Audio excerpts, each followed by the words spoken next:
കോൺഗ്രസ് സർക്കാരിന്റെ കാലത്ത് കൊണ്ടുവന്ന വഖഫ് നിയമ ഭേദഗതിയിലൂടെ ബോർഡിന് അനിയന്ത്രിതമായ അധികാരങ്ങൾ നൽകിയെന്ന് കേന്ദ്ര സർക്കാർ വൃത്തങ്ങൾ.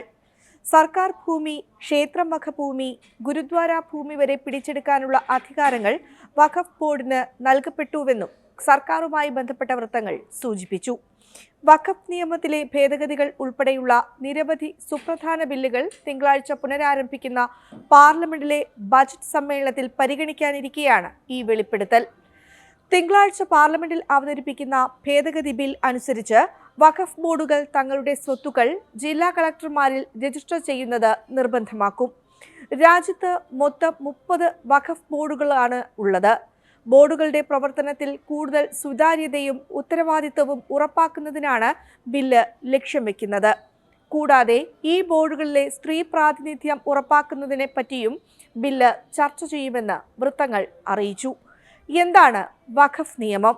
മുസൽമാൻ വഖഫ് നിയമം 1923 ആദ്യമായി കൊണ്ടുവന്നത് ബ്രിട്ടീഷുകാരാണ്. അവരാണ് the Madras religious and charitable endowments act 1925 മുന്നോട്ട് വെച്ചത്.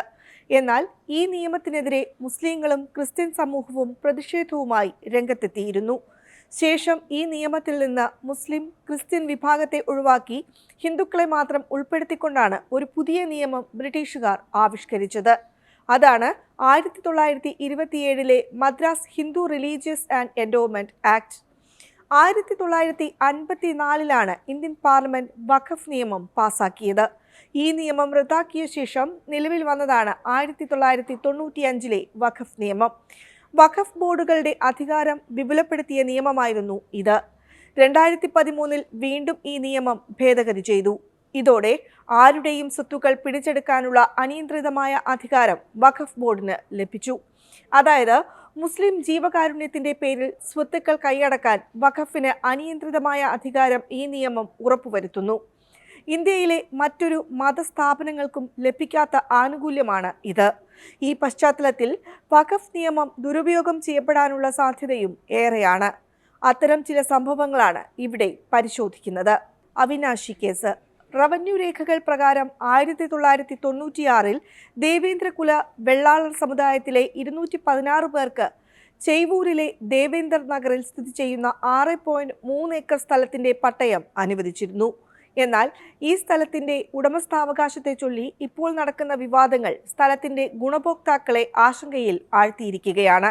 കാരണം തൊട്ടിപ്പാളയം, അവിനാശി എന്നിവിടങ്ങളിലെ സബ് രജിസ്ട്രാർ ഓഫീസിലും തിരുപ്പൂർ ജില്ലയിലെ ജോയിന്റ് 1, ജോയിന്റ് 2 സബ് രജിസ്ട്രാർ ഓഫീസുകളിലേക്കും വഖഫ് ബോർഡ് ഒരു കത്ത് അയച്ചിരുന്നു.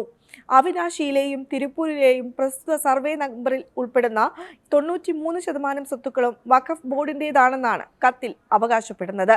തിരുച്ചിറപ്പള്ളി ജില്ലയിലെ കാവേരി നദീതീരത്ത് സ്ഥിതി ചെയ്യുന്ന തിരുചെന്തുറൈ എന്ന ഗ്രാമത്തിൽ 1500 വർഷം പഴക്കമുള്ള സുന്ദരേശ്വര ക്ഷേത്രം നിലനിൽക്കുന്നുണ്ട്. ഈ ഭൂമിയിലും വഖഫ് അവകാശം ഉന്നയിക്കുമെന്ന ആശങ്കയിലാണ് ഇവിടുത്തെ ജനങ്ങൾ. വ്യക്തമായ തെളിവുകളുടെ അഭാവത്തിൽ ഒരു സ്ഥലത്തിന് മതപരമായ പദവി നൽകി പ്രാർത്ഥനയോ നിസ്കാരത്തിനോ വേണ്ടി വിട്ടു നൽകാൻ കഴിയില്ലെന്ന് സുപ്രീം കോടതി അടുത്തിടെ പ്രഖ്യാപിച്ചിരുന്നു. തെലങ്കാന സർക്കാരിന് ഈ തീരുമാനം വലിയ ആശ്വാസമായി. സർവകലാശാല, ടൗൺഷിപ്പ്, മറ്റ് പ്രശസ്ത സ്ഥാപനങ്ങൾ എന്നിവ നിർമ്മിക്കുന്നതിനായി സംസ്ഥാന സർക്കാർ ഭൂമി പാട്ടത്തിന് നൽകിയിരുന്നു. 2012 ആന്ധ്രാപ്രദേശ് ഹൈക്കോടതി വിധിക്കെതിരെയായിരുന്നു സംസ്ഥാന സർക്കാർ സുപ്രീം കോടതിയിൽ അപ്പീലുമായി എത്തിയത്. തങ്ങളുടെ ജീവനക്കാർക്ക് ശമ്പളം നൽകാൻ സംസ്ഥാന സർക്കാർ ധനസഹായം നൽകണമെന്നാവശ്യപ്പെട്ട് രാജസ്ഥാനിലെ വഖഫ് ബോർഡ് രംഗത്തെത്തിയിരുന്നു. നിലവിൽ വഖഫ് ബോർഡിന് സംസ്ഥാനത്തുടനീളം 1800-ലധികം സ്വത്തുവകകളുണ്ട്. അതിൽ 7000-ലധികം വസ്തുവകകളിൽ നിന്ന് വരുമാനവും ലഭിക്കുന്നുണ്ട്. ഈ പശ്ചാത്തലത്തിലായിരുന്നു സാമ്പത്തിക സഹായം ആവശ്യപ്പെട്ട് ബോർഡ് സംസ്ഥാന സർക്കാരിനെ സമീപിച്ചത്. തമിഴ്നാട്ടിലെ 1500 വർഷം പഴക്കമുള്ള മനേന്തിയവല്ലി ചന്ദ്രശേഖര സ്വാമി ക്ഷേത്രഭൂമിക്ക് മേൽ ഉടമസ്ഥാവകാശം ആവശ്യപ്പെട്ട് വഖഫ് ബോർഡ് രംഗത്തെത്തി. തിരുചെന്തുറൈ ഗ്രാമത്തിലും പരിസരത്തുമായി ക്ഷേത്രത്തിന് 369 ഏക്കർ ഭൂമിയാണ് ഉള്ളത്. 2021 ദേവഭൂമി ദ്വാരകയിൽ സ്ഥിതി ചെയ്യുന്ന ബെറ്റ് ദ്വാരകയിലെ 2 ദ്വീപുകളുടെ ഉടമസ്ഥാവകാശം ആവശ്യപ്പെട്ടുകൊണ്ട് വഖഫ് ബോർഡ് ഗുജറാത്ത് ഹൈക്കോടതിയിൽ അപേക്ഷ സമർപ്പിച്ചിരുന്നു. എന്നാൽ കോടതി ഈ ഹർജികൾ കേൾക്കാൻ തയ്യാറായില്ല.